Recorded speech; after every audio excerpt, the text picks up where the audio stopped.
భారత రాజ్యాంగ దినోత్సవం సందర్భంగా ప్రకాశం జిల్లా మార్కాపురం మున్సిపల్ కార్యాలయం ఆవరణంలోని అంబేద్కర్ విగ్రహం వద్ద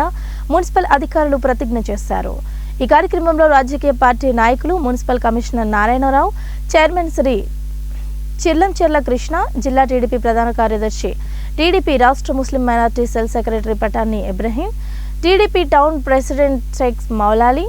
కౌన్సిలర్, ఇతర నాయకులు, మున్సిపల్ అధికారులు పాల్గొన్నారు.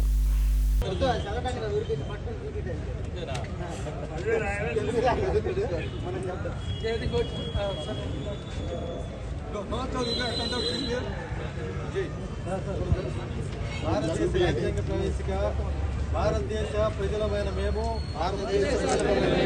భారతదేశమును సర్వసత్తాక సామ్యవాద లౌకిక ప్రజాస్వామ్య గణతంత్ర రాజ్యంగా నిర్మించుకోవడానికి పౌరులందరికీ సాంఘిక ఆర్థిక రాజకీయ న్యాయాన్ని ఆలోచన భావ ప్రకటన విశ్వాసం ధర్మం